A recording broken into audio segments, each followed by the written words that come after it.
Good evening. It is a pleasure and an honor to be here this evening, and we are here to honor our wonderful, extraordinary Isaac TED Talk recipients. Let's give them a round of applause.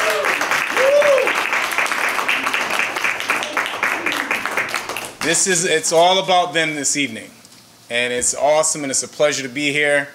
And I just want to say it is a pleasure and honor to even be part of the board of Isaac as well. So I want to start off with Chris Baxter. He's the head of student life. Just say a few words about Isaac and what Isaac means, and its mission statement, and just the culture of Isaac. So thank you. Let's give Chris Baxter a round of applause. You can go there. Oh, even better. Thank you. Thank you. Good evening, everybody. Just a couple of seconds about Isaac. Isaac was founded in 1997. It's the Inter-District School for Arts and Communications.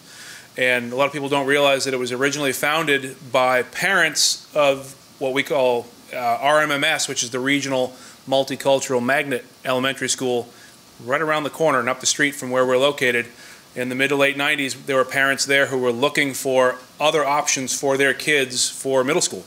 And they petitioned the state to get a charter for a brand new school right in downtown New London called Isaac. And that's kind of how it came about. Here we are 22 years later. It originally started at the Shiloh Baptist Church in New London, and years later moved to the current location on Governor Winthrop Boulevard, where we are today in the former YMCA of New London. And I'm proud to be here tonight representing all of the staff from Isaac. The 6 students that are here tonight and others that also partook at the TED Talk did an amazing job. And I am not going to take too much time because I want to make sure that the stars of the show get to be up here. And that is certainly not me tonight. So thank you guys for all that you did, all the hard work.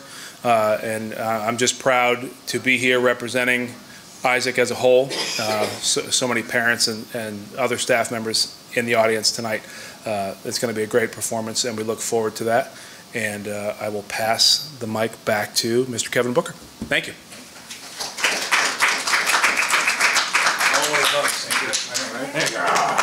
I knew the hug. Boy, I love the Isaac community. It's such an awesome community. The next person I'm going to bring up is Cameron Aaron and Summer Robo. They both are students from Connecticut College. And Cameron Aaron is he's a sophomore at Connecticut College. And Cameron Aaron, he's also studying neuroscience and computer science. He has been working as a youth speaker since he was in high school, and is now working to spread the youth voice throughout his community and also throughout the United States. He's a very inspirational young man, and it's a pleasure and honor to have Cameron Aaron and to also even create a partnership with Cameron. He actually approached us in October, and I never forget when he approached us. He said, you know, Mr. Booker, I really want to do this partnership, you know, and have a TED Talk at Isaac. He was like, can you guys do this in 3 weeks and have the students ready? And I never forget that, and I said, you don't know our students. We'll be ready. And it was awesome because of the confidence that Cameron and Summer had, and our partnership together, we were able to put this together with these extraordinary students. So let's give a round of applause for Cameron. He has a few words to say.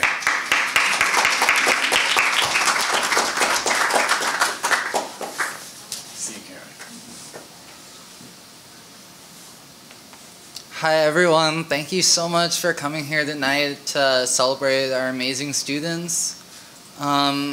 Honestly, I was so happy just to be able to see everyone when it was finally done and everyone was finally able to say their talks on stage. I was blown away just by how great all of the students who spoke were. And, you know, I think it's so important to have these kind of opportunities for youth to be able to speak about, you know, what they're really passionate about, because I feel like that's something that's really lacking in education today, is sort of this way to apply knowledge and to be able to, you know, build passion in students and I'm really happy that to be able to see, students who are able to, really spread what they care about, instead of just reading books and things about what's important to other people. I really look forward to, in the future, having all of you come back and give your talks. And I really hope that, when our conference ended, I really hope that, like, your ideas kind of kept, kind of resonating, like, in your minds and things. So that's something you can really carry with you for the rest of your life. Thank you so much.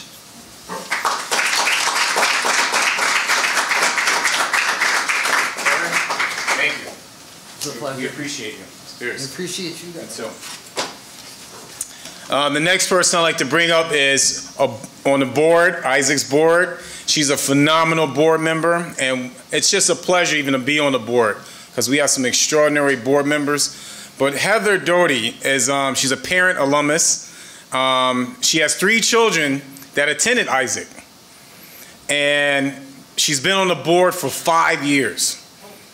Okay, and she's the current vice chair and governance, and she's also on the governance committee. She's a governance committee chair as well, and she's an active duty military member in the Coast Guard for 19 years. That's right. And she lives in New London, Connecticut as well. So please give a round of applause for Heather Doty, please. Awesome. Thank you. Pleasure. Hi, everyone. I just wanted to tell you a little bit more about Isaac. We are a nonprofit public charter school. We're interdistrict, so we serve New London and Waterford and East Lyme and Groton and Norwich. We have students coming from all of these communities to form this new family at Isaac, and it's a very special, multicultural, diverse community, and you'll hear that when you hear our students give their speeches. Something special about Isaac is that we are an EL education school. We focus on mastery of knowledge, high quality work, and strong character. And you are going to absolutely see all 3 of those aspects of EL education when these students speak. So as a board member, one of the reasons that I'm here tonight is because I also volunteered to help students when they were writing their speeches. And a lot of our board members did.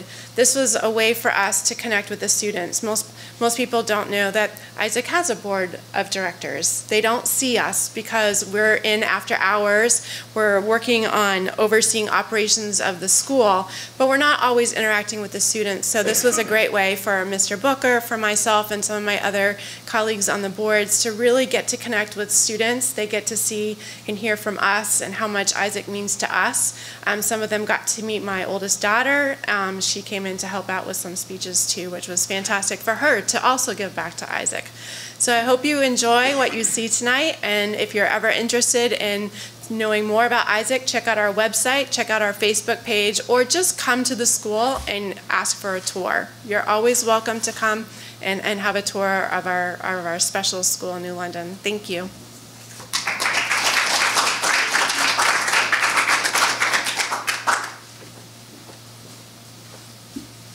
Can we please give those powerful, extraordinary individuals another round of applause? There's an old African proverb that says it takes a village to raise a child. And that's exactly what we are doing at Isaac. We are working together as a community to build and work and build our students into positive, productive citizens. And it's a pleasure and honor to be among these extraordinary students today, and that's why we are here today for them. And before I move on, I also want to thank the Groton Public Library for having this event this evening as well. So thank you, Ann Campbell. Thank you, Sean Greeley. We really appreciate you and all the staff here at Groton Public Library. Let's give them a round of applause, please. So to the students, I'm going to have you all introduce yourselves, okay? Because this is your moment. So it's all about you at this moment. Begin, please. Thank you. Let's give them a round of applause.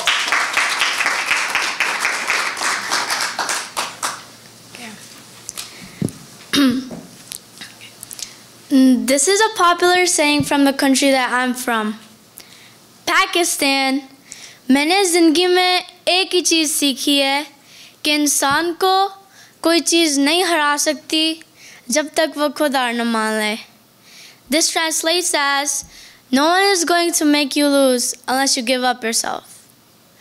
Hi, my name is Sayeda Fatima Raza, and I'm an 8th grade student at Isaac Inter-District School for Arts and Communication.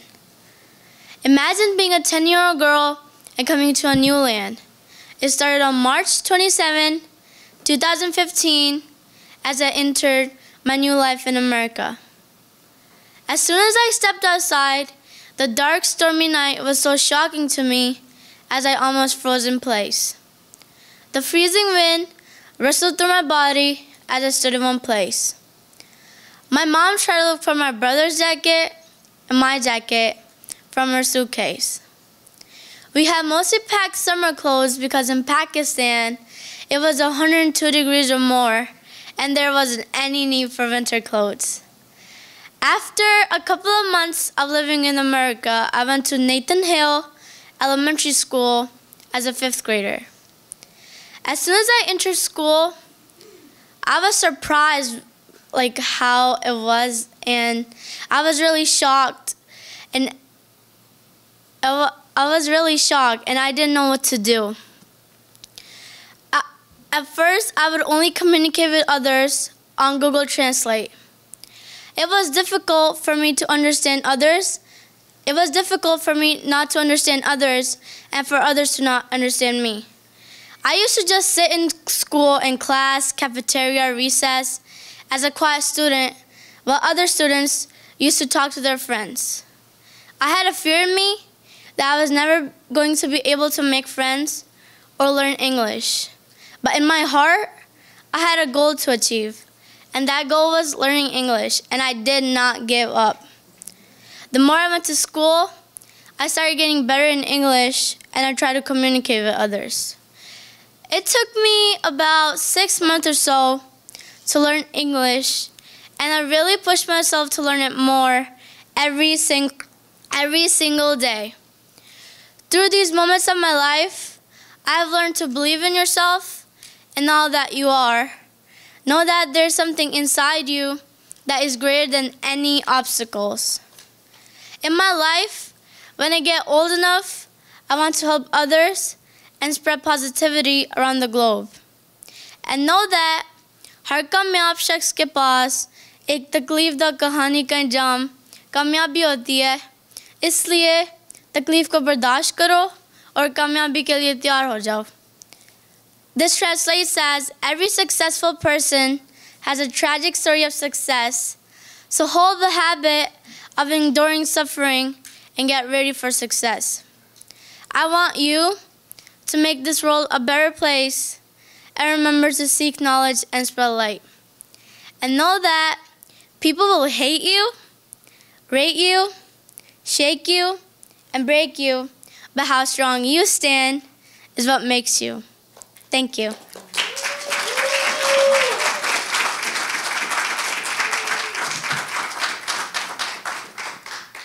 I always used to look in my mirror and see somebody I wasn't. But I wanted to improve my actions. My name is Jael Torres, and this is my story. So I remember when I was younger, I wasn't able to sit at certain group tables. Why, you may ask? Well, that was because I was too either loud, annoying, or obnoxious. And it hurt me, and I had feelings, but I had to deal with it because I didn't really have the guts to address anyone or either talk to an adult about it. So I dealt with it. I had to switch to a couple of different schools due to moving, and each time I moved, I thought it would be a fresh start for me, but it wasn't. So I started copying popular girls as a source to gain friends, and it didn't work, but I thought it would. Because those girls had so much friends, and I thought if I did the same thing as them, I would earn as much friends as they did, maybe even more. But that wasn't the case either. So when I got home, I didn't really have friends to just go to and have a play date like any other young girl would have. So I would have to entertain myself. And I remember on a Pacific day, I went in a closet and I just started dressing up as my goofy self and just trying on hats and scarves and all that stuff. And I felt confident in myself. And that was one of the first times I ever felt that feeling. And it felt good. So when I went to Isaac Middle School, I started acting up for attention. And it wasn't right, but I didn't have friends. And I was sick and tired of kind of like not having anyone. So that's what I did. So when I found out my mom was pregnant in the going into third trimester, I knew that stress that I put on her, getting referrals almost every month, and me causing trouble at home would leave damage to the baby, and I didn't want that. So I started reading books to learn more about myself and to know the real me and what is my meaning in life and why was I put on this earth. I started reading books. One book I read was called The Four Agreements, and it was a really good book, and I recommend it to you all. I started creating goals for myself. I want to get a doctorate because I want to be a psychiatrist, and one of the reasons why is because I want to share my story with others, and I want to tell others that they're capable of conquering their fears, and they're capable of overcoming obstacles, just like I did. I want to follow my hobby of photography, and I want just to help others because I'm genuinely a nice person. One struggle I did face during my days in Isaac is having to give up my one and only friend group. And that friend group didn't like me for just me. They liked me because I was always the class clown and always making school fun. So I gave them up because I knew if I stuck with them and I stayed with them, I wouldn't be going through the right path. So I started improving my behavior and focusing more in class and on my grades and on my lifetime goals. Again, as I repeated and said, I want to be a psychiatrist. I'm unique and not pretending to be someone I'm not. And I finally made friends for just being me. And yes, I know who you're wondering. I know what you're wondering. Who am I now? Well, I love learning new things. I love me for me and for who I am. I'm not going to act all perfect because I am not. But the moral of the story is just be yourself, and that's what I'm trying to do here. My name is Jill Torres, and if you would like to be my friend, then join me in this wonderful adventure. Thank you.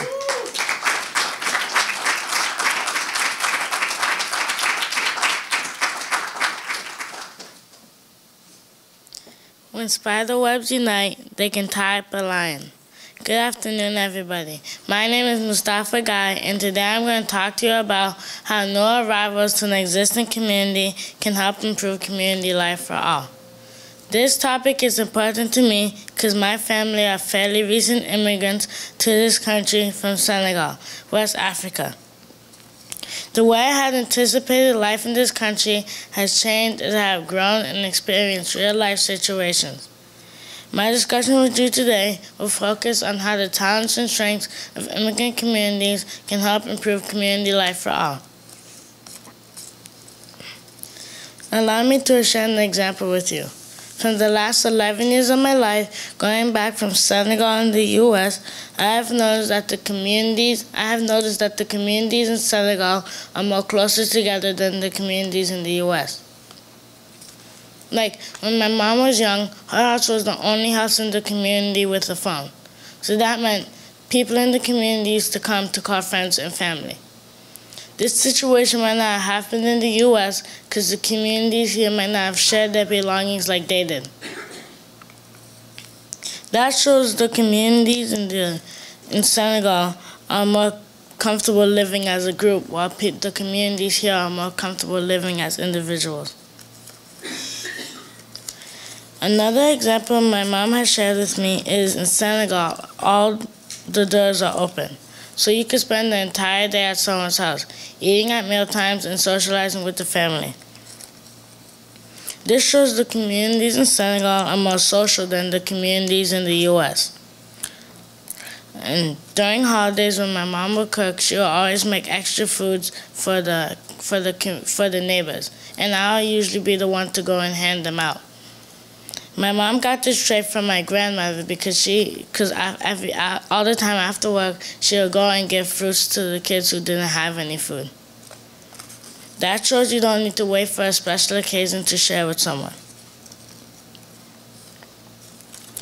Another story I'd like to share with you is in Senegal, we share every single day. So if someone didn't have the food, you would be the one to give it to them, so they can eat. This shows that helping someone else is the right thing to do. One way we could be a better community is to greet the people around you properly.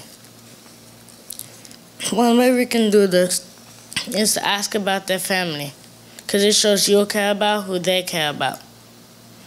You should also give them eye contact, because it shows that you have because it makes the other person feel important. Greeting properly is an act of kindness which we should not forget.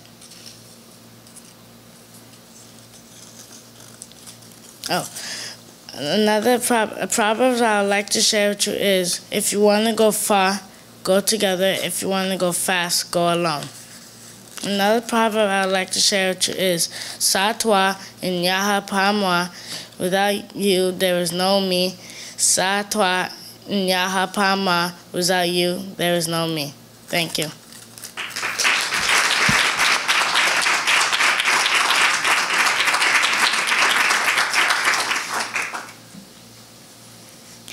Have you ever been the class nerd? I have. So I get people off topic in my classes all the time just because I'm the kid who knows random facts that aren't really necessarily important to the curriculum. So let me give you an example. So in the book Flush by Carl Hyson, it kept mentioning Nelson Mandela. So I'm, of course, jumping up and down, raising my hand, and want to describe to the class who Nelson Mandela is, because as a lot of you may know, that Nelson Mandela is important and that we should educate our students about them, but I did waste some time doing that, and I kind of regret that, and I think I should stop getting off topic in class. But now I'm a repentant young man, and I'm being very good in class. No, I'm not, but I try my best. So, hello, my name is Alistair Haglund, and I'm a 7th grader at the Interdistrict School for Arts and Communication. So my topic is wasted time in schools, especially middle school. So wasted time has been around since the beginning of civilization, and it is found in every nation, city, town, and most importantly, school, and in every school day and every class. But the sad thing is, no one's immune to it. My classmates, the teacher, myself, we need to fix this, but how and why? So, in general, school is important as it is a building block to opportunities in life, also in society, and also you can build a better future for yourself with it if you learn skills from school, and possibly a family. You get a family and get a job and support your family, other people along the road you may not know, and with that, you will have a lot greater life, because if you're stuck working 12 hours in a gas station every day, well, who wants to do that? If kids didn't waste as much time as they do in school nowadays, they'd have more opportunities to learn life skills, because that's what school's all about. So they could learn manners, ever have a kid be rude to you. Also, they could be more creative and solve problems like global warming, the water crisis, storms, food crises, etc. That happens in everyday life, and is taking away lives and also causing harm to infrastructure and the economy. So I said my topic's wasted time in schools, especially middle school. So I'm in middle school. I'm kind of a little bit sad about that, but still it's fun. So middle stage is a key stage in your life because it's a transition. Also for education, education and a social network. Here's a couple of examples. So for education, it's harder, is more required of you, so it's a good transition between elementary school and high school, and you learn a lot of skills from that. Also, you are required to acknowledge your actions. That's an important thing for life, because if you say, I didn't do this thing, well, you might not be trustworthy anymore because you don't acknowledge what you do, and it's important to be trustworthy in everything you do. So, and also at school, you're required to talk to someone about what happened, and that's a good way to get anger out and other feelings out. And you are also required to think more critically, and with thinking more critically, you can think of the bigger picture, not just yourself. And finally, you learn more on your own, and that's important because in life, you're not going to be with your family every single day of your life. And for a couple of years, you may be alone before you get married or anything else. So yeah, and for the social thing, that's super important because if you can't interact socially, that's kind of bad. But so, it's you are growing socially plus emotionally. Puberty, sorry, I said that. But so. And it's a transition between childhood and young adulthood, and you're developing different interests that affect friendships. And sometimes you could find your true friend because you're growing and developing, and true friends you really need. And you shouldn't be stuck with friends who just are interested in soccer and nothing else. So I've said about wasted time and all this stuff, so let's get down to it. So students dwell on wasting time. Well, students blurt out, interrupt, have side conversations, which turn into a fight in the worst case scenario. So that's pretty basic, but happens a lot.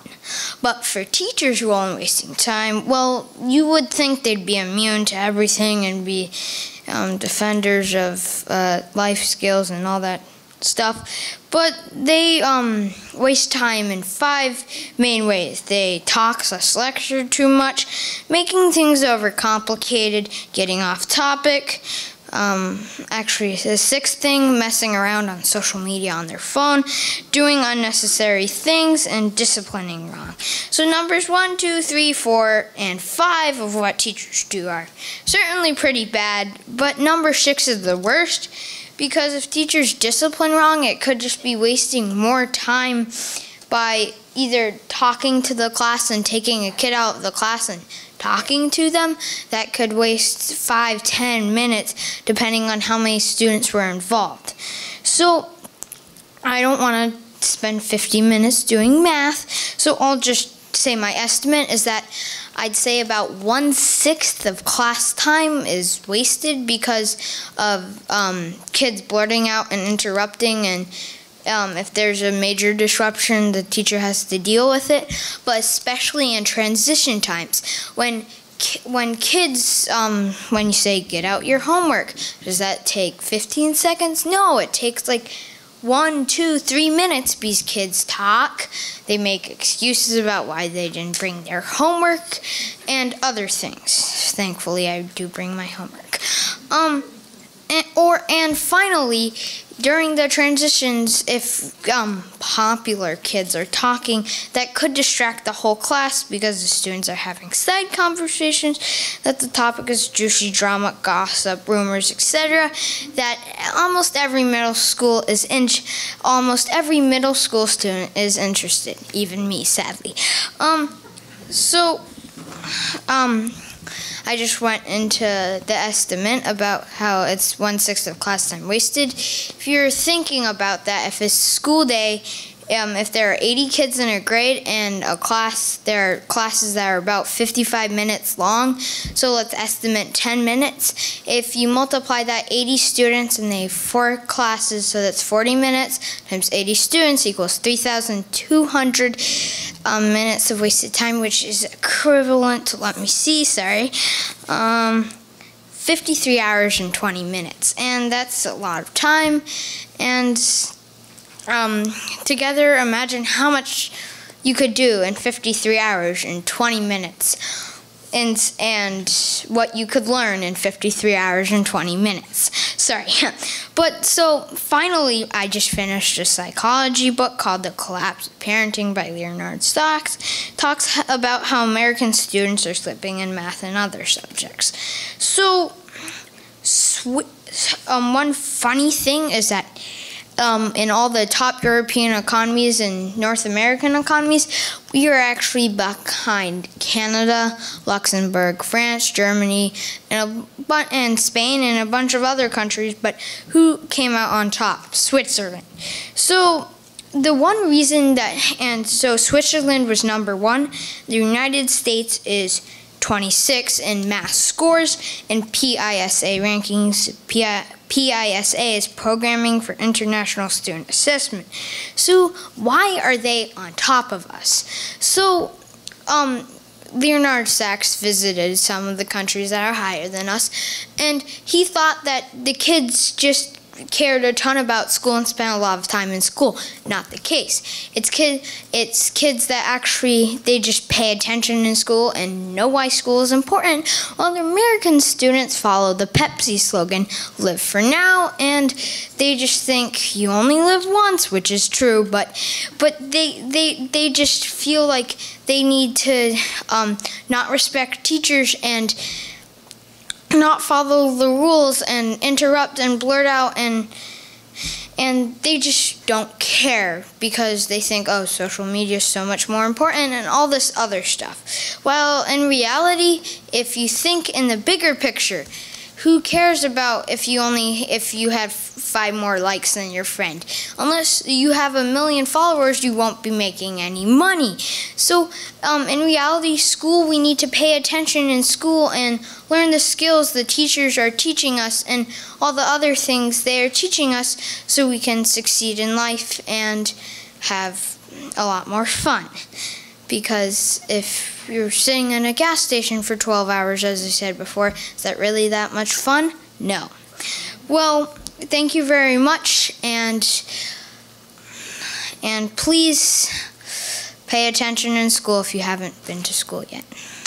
Thank you.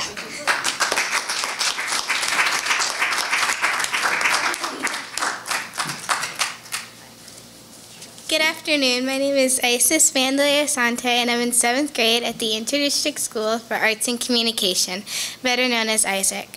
For me, getting a good education is a family value that was established long before I was born. Learning and going to school have always been interesting to me. However, navigating school life has not always been so easy. Recently, I've discovered that many of my peers do not like school. And whenever such thoughts enter into my head, I think of my family and how their perseverance has helped me make lemonade with the lemons of life. Since before books. That is a quote from my grandfather on my father's side. And although neither of my parents went on to a formal process of higher education, they're instrumental in laying a foundation of readiness for me. Good hygiene, rest, and nutrition made me ready to learn. I'm proud to say that my grandfather would be pleased with the fruits of his labor. The very building that Isaac occupies was once the local YMCA, and my grandfather was a custodian there as a side job. I believe that my grandfather prepared a place for me there, and I feel glad. While my granddad picked and cleaned lemons, my success as a student was his lemonade. My granddad's legacy was not the only reason Isaac became my middle school. Like her parents before her, my mother would do her very best to find a good fit for me. As a 3- or 4-year-old, I went to a place she knew well. I began my schooling at the same place she began her post-secondary life, Connecticut College. My mom said that she liked the preschool scene at Con because it was play-based. While other children were frightened by bugs and insects, I learned to watch them, describe them, and even handle them while on the playscape. I recall feeling free to explore and not even knowing about being judged. I learned to call things like I see them early. Middle school has helped me learn that it's best not to always rush to judgment. When I first started middle school, I totally despised it.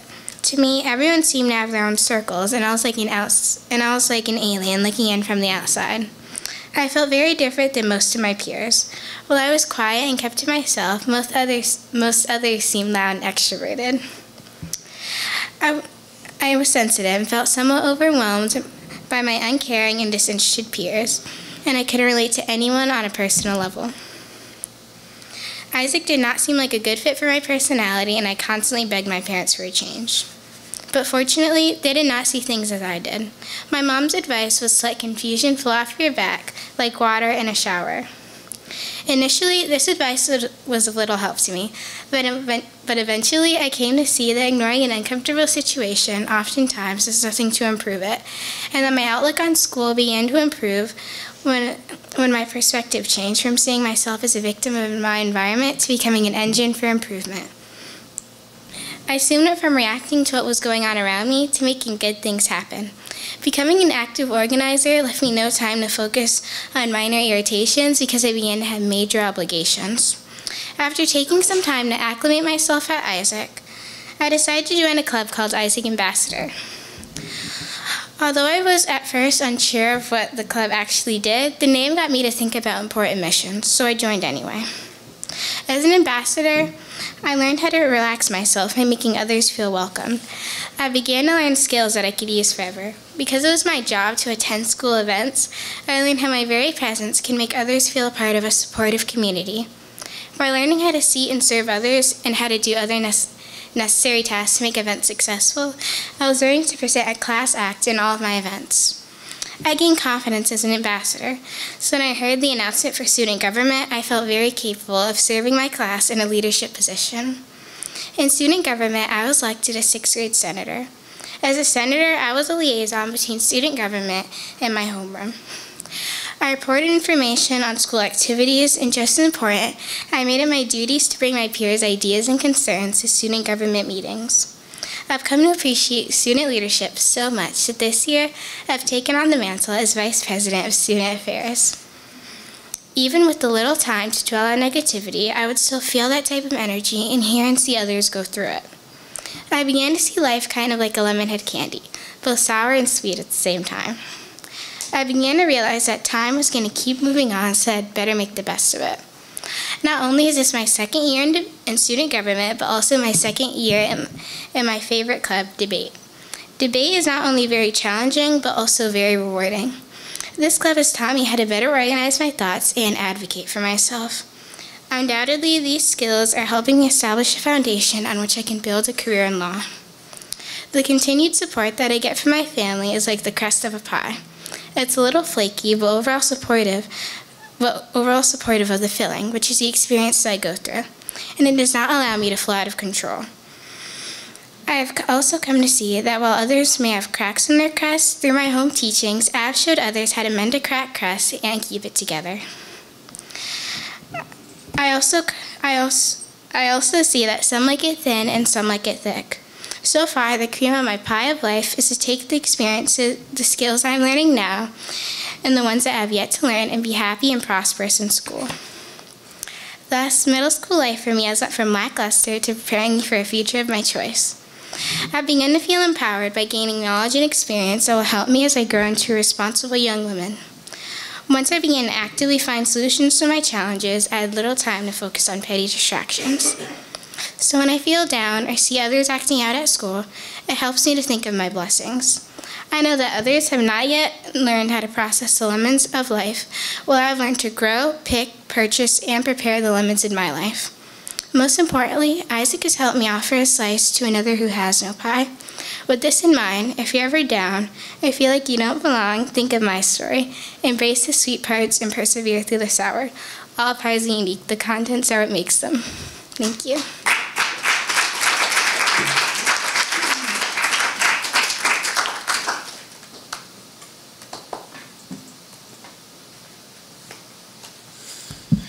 It matters not what someone is born, but what they grow up to be.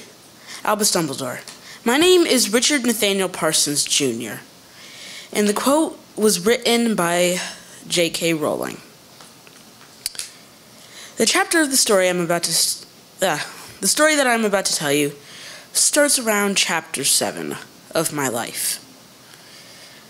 Around that time, I was afraid of anything that concerning the idea of opportunity. I didn't like big stages, mostly because I felt as though what you had to say was only important while you were on there, and the moment you walked off, anything that you said was immediately forgotten. So, despite the fact that my school hosted many performances, I really didn't like being up in the front. And that was part of the reason. Part of the reason for that was because I had a generally quiet voice. I was very shy. But all that started to change after I started reading books. For me, the books that I read were like a gateway into possibility, in which I could be whoever I wanted in whatever world and do whatever I wanted with my life. Of course, my reality was not that bad, but to the way that it felt for me as a first or second grader, it was horrible for me. Part of the reason that I dove so deep into books was because I struggled in school, but in a different way than most people. The way that I struggled was because I had ended up setting a bunch of expectations for myself. These expectations didn't only come from me, but also from the many people that had seen my work. I was expected to be very, very smart and practically good at anything academic. Of course, I wasn't really that good, but I felt as though I had to be. So I worked hard at everything, especially math. Even though if I didn't completely understand the question, I would continue working hard. I up to this day, don't even in the slightest regret working hard. What I regret is that I didn't tell anybody. Because for me, math was really hard. And penmanship, well, can you spell Mission Impossible neatly on this thin little line? I certainly couldn't. Part of the reason I started reading so much was because of Mom. We went to the library every so often, and she would pick up a book and say, "Well, I think you'll like this one." Of course, my normal response would be, I don't think so. Surely enough, a few months later, there I would be on the couch, diving deep into another series. And of course, just because she's Mom, she has to go on and pick on me. "I thought you didn't like that book." Well, I guess things change. What can I say? I like books. So, over the years, I started creating mentors from the books that I read. The first person would have to be Dumbledore. He was an amazing influence because he taught many students, one of which turned out to be extremely evil. The kind of evil that goes around and murders people. That's a dark thought, and most people would just step down after they make a mistake like that. Dumbledore was different. He went on and taught more people. He learned from the mistake that he made and ended up teaching many people who made a difference, who made the world a better place. The second person that I would have to say, who was my mentor, would be Chiron. He's from the Percy Jackson series. Now, before I get into how he taught, I'm going to have to explain a bit about his history. This starts with his father, Kronos. Kronos was a titan, and he ended up killing his own father in Greek mythology, and was later killed by his own children. Somehow, after being cut up into a bunch of pieces, he had a child, We're not going to go into that because Greek mythology is incredibly messed up. So his child was Chiron. And as you can guess, having an evil warlord of destruction, a Titan, for a father, really isn't the best person to invite for Father's Day.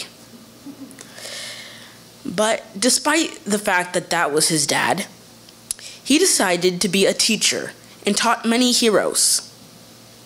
In the myths, he actually asked the gods if he could be a teacher for as long as he was needed. So he basically became an immortal teacher. And he stayed around and taught many, many, many heroes. In the series Percy Jackson, they actually end up defeating Kronos after he tries to regenerate. So at this point, you may be wondering, why am I sharing this story with you? Well, if you weren't before, you are now. You're welcome. So, I am sharing this story with you because even when I was younger, I would read stories because I'd be inspired by how people faced whatever challenge that they had and succeeded at it. So I hope that you can have the same inspiration and go on and face any challenge that you may be facing nowadays. I don't want you to go around and fish at people. But anyways, I hope that you will go on and be great.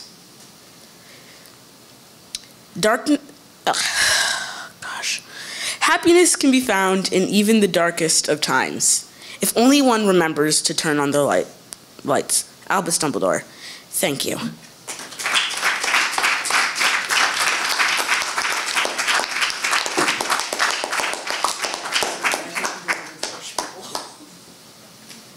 Please give him another round of applause. Extraordinary job. Woo! You know, on December 1st, 2018,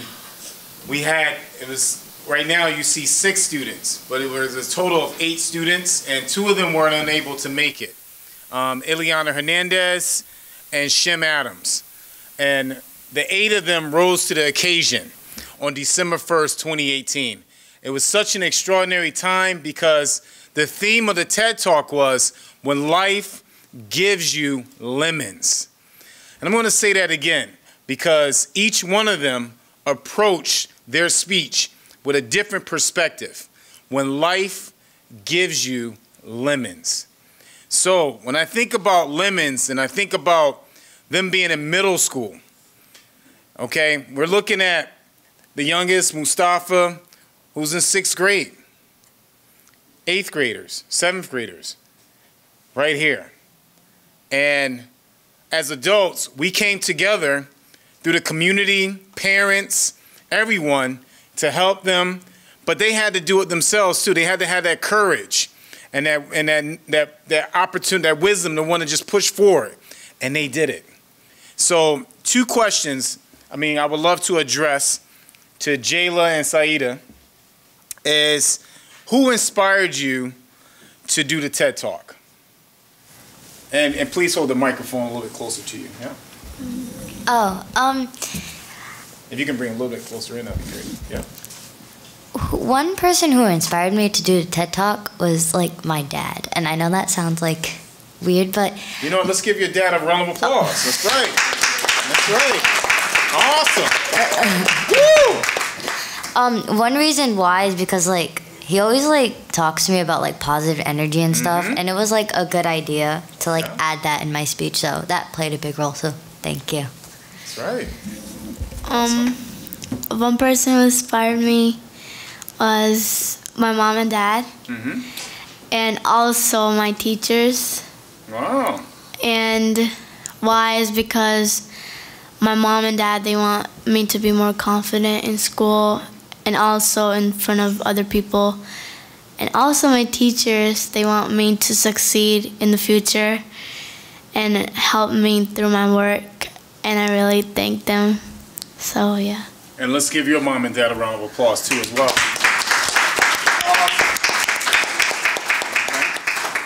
And when I think of the next question, I think of Mustafa and I think of Alistair there. Okay? My two other extraordinary speakers as well. How did you prepare for the TED Talk? And was there someone that helped you along the way? Or did you go through some stumbling blocks? Like, how did you stay focused when you were preparing for the TED Talk? Because I know both of you have a lot going on outside of school.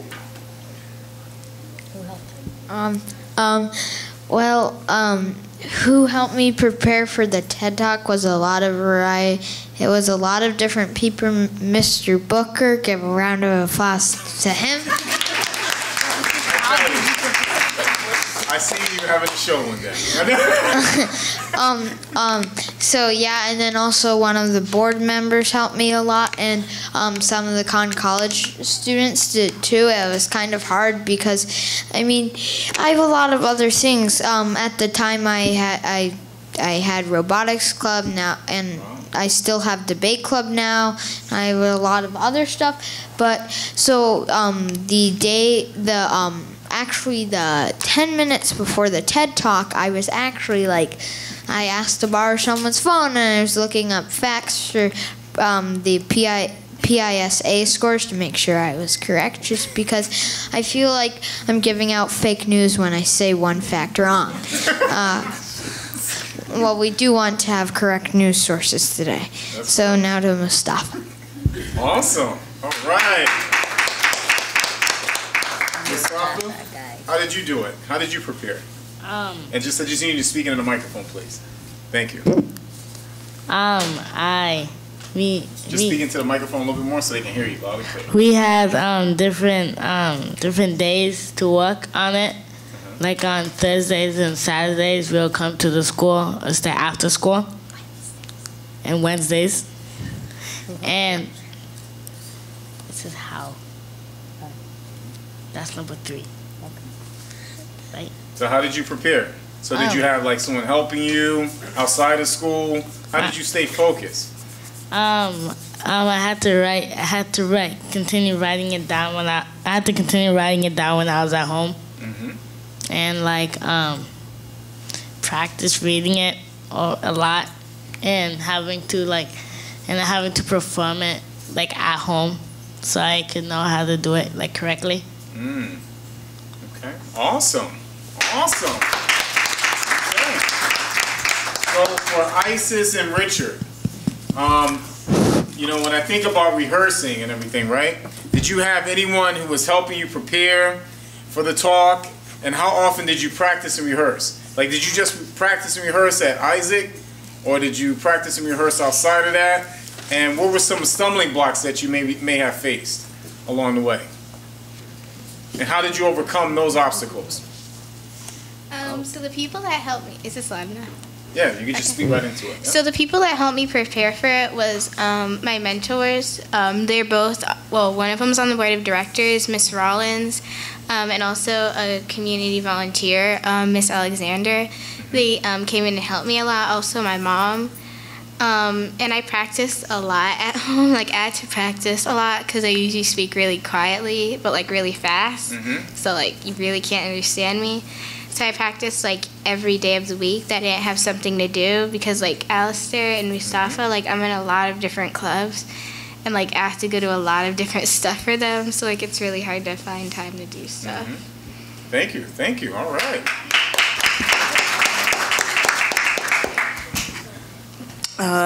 Who helped me prepare for this? Well, I have to give credit to a lot of people. I probably can't go on and name everybody, but there were a lot of people. Did I practice outside? Yeah, I practiced outside of school a few times. I can't say I went on and did it like every night because I have a lot of stuff to do. So, yeah. Okay, thank you. Awesome. Now, I hear from other students, they say, I can't do this. This is too much. It's too much work. And there are probably students who are watching this, right? And they're going to watch this show and they're going to go, they're just smart. I don't know. You know, I don't know if I can ever do anything like that and get up in front of other people and do a TED Talk. You know, I don't know if I can do it. I'm doubting myself. I don't think I can ever get to that level. It's too much work. So what I want to know from each one of you as we close out, right? I want to know, what advice do you have for those students who are doubting themselves, right? And maybe they don't have the support and encouragement at home or things within that sort of nature, right? And, you know, like, what advice would you have for them, you know, to give a TED Talk? So I want to hear from you, honestly, each one of you. What advice would you have for those students who may have, you know, like low self-esteem? They just at that point where they feel like they can't do it.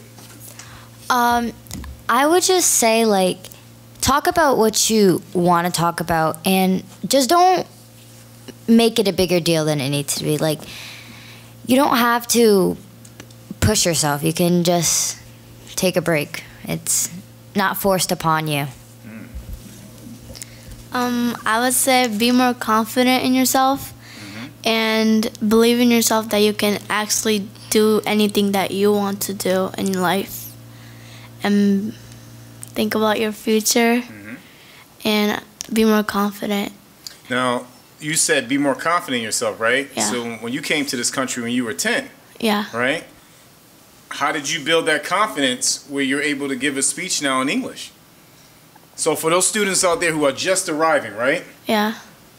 What advice would you have for them who are just like, I don't know, I really don't know, like learning English is difficult? I would say ask for help and support from your teachers and your friends and family. And one thing is, like, believe in yourself. That's like the more important thing in your life, that you have to believe in yourself to accomplish something. Right. Tell them that, please. Yeah. Tell them that in front of that camera, because they need to hear that. Believe in yourself and be more confident. Yeah. And how many years have you been here in this country? Almost 4. And you learned English in 4 years. Yeah. Okay. So they can do it, right? If they just what? Be confident and believing in yourself. And ask for what? Huh? Ask for help, right? Yeah. That's right. Awesome. Mustafa? The people, the kids watching this can just like try at home. Like they don't even like need to like go to an actual TED Talk. They can still like make their own TED Talk and like practice, and then they can actually go to a real one day. And they just need to practice, and then the bravery will just come with them, and the courage.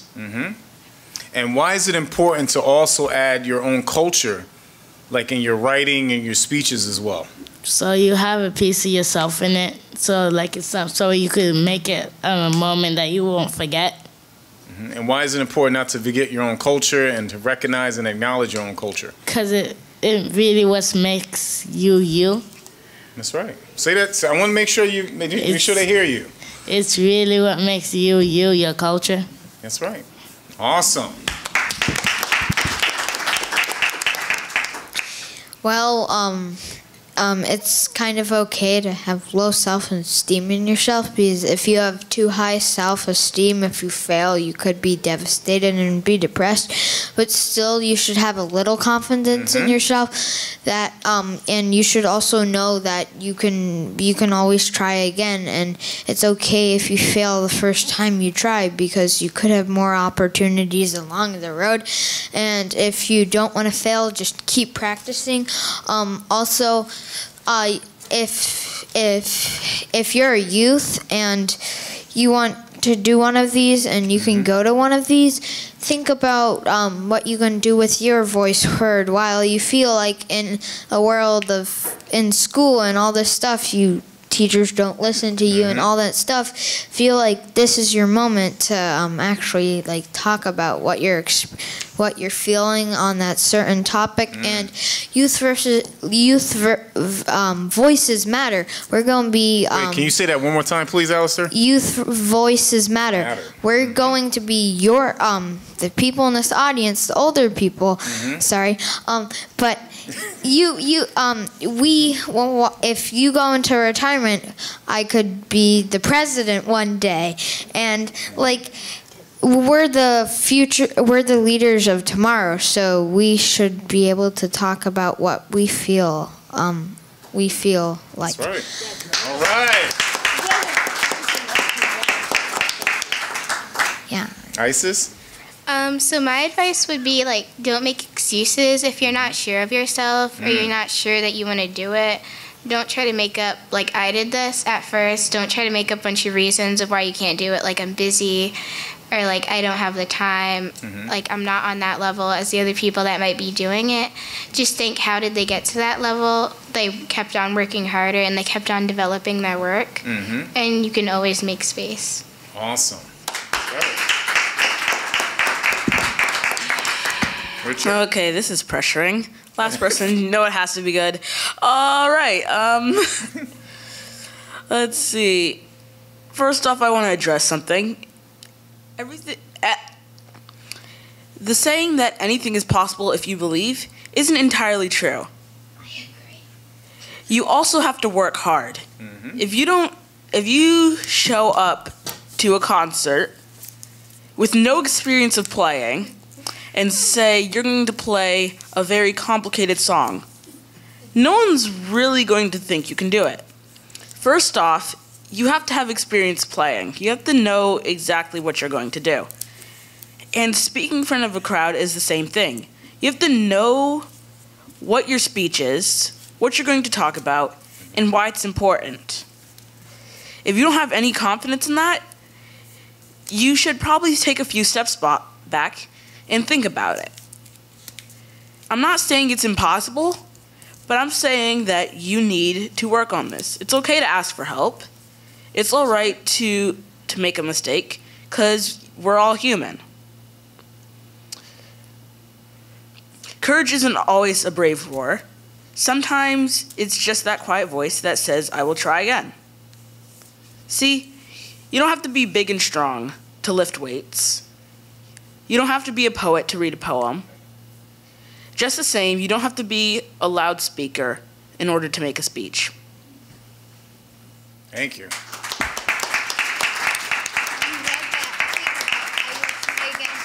Extraordinary. Phenomenal students.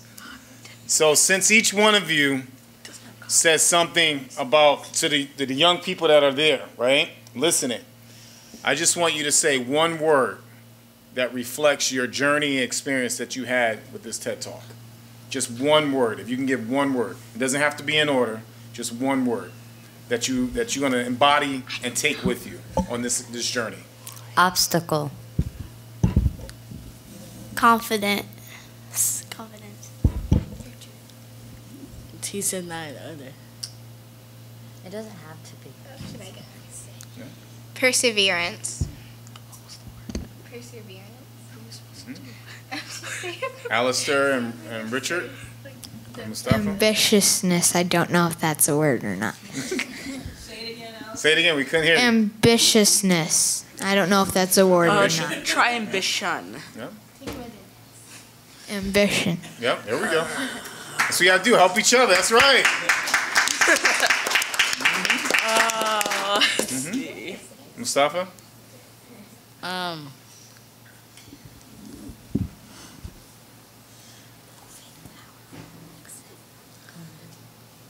Unbelievable. Unbelievable. Okay. And Richard? Possibility. Possibility. Awesome. These 6 individuals and the 2 that were not here, as you can see, these are extraordinary students who are part of our community. I have an awesome friend from Pakistan, and I never forget, this was years ago, over 10 years ago, and we were sitting down having a discussion, and she said to me, she said, Kevin, I don't need to meet your family. She said, in my culture, we believe you already represent your family. And I look at these students, and they embody their family, and they embody their community. And that's the beauty of when I think of these extraordinary individuals. And yes, Alistair, you are right. We are going to get older, and we do need extraordinary people like you to lead our community and our nation and to bring it in a positive direction. You're absolutely right. And when I think about what it took to make this move to the next level, I have to give a thank you to the parents. I have to give a thank you to the community, and I have to also thank the dynamic Isaac Board of Directors for also believing and moving us in a positive direction. Anita Williams, if you're here, definitely thank you very much for organizing and putting things together as well. Millie Rivera, Christine Pemberton, our incredible principal, David Howes. That's right. The board chair, Chris Jones, for providing food from Grosso Tech. We thank him very much. I want to say, make sure he sees this, we thank him very much for the food as well. And also the teachers and staff of Isaac who dedicate their time outside of school. You know, because teaching is just not in the classroom, it's going above and beyond the classroom. And many of our teachers exemplify that as well. So thank them as well for this. That's right.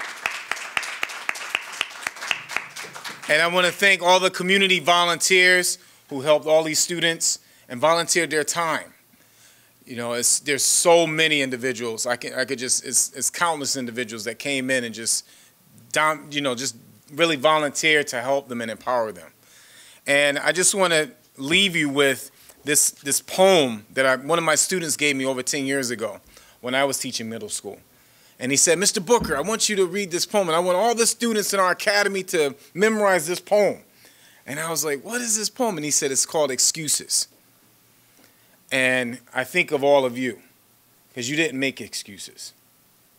And I think of Zachary, who went on to Harvard University when he was my student. And he said, he was in 7th grade, and he gave me that poem, and it says, excuses, excuses, excuses. Excuses are the tools of the incompetent, which create monuments of nothingness. And those who specialize in the use of these tools seldom amount to anything. They never made an excuse. They rose to the occasion. They were willing to dedicate their time. It was an honor and a pleasure and a privilege that you've given us all to be among all of you. When we look at you, I'm quite sure all of us in this room, we see extraordinary leaders, and we're just looking forward to seeing where you go and the direction you're going in. So thank you so much for sharing your time this evening. Thank you so much for even being here. And I'm going to leave you with 2 quotes that I just think of you, that represent who you are. Marie Curie says, nothing in life is to be feared. It is only to be understood. You were fearless. And that's how you took a leap of faith and you continue to move forward. So thank you for that. And then I'll leave you with Claire Fagan. She says, knowledge will bring you the opportunity to make a difference.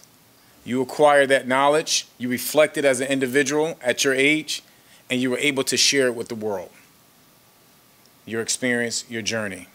Because you realize at that point, when life gives you lemons, you make lemonade. Okay? And you were able to share it and help others. So thank you very much. Thank you, Groton Public Library, for this experience. Thank you for allowing us to have this space. Thank you, Ann Campbell. Thank you to the staff, and Sean, thank you very much as well. Had a wonderful night, and thank all of you for coming. We appreciate you. Thank you.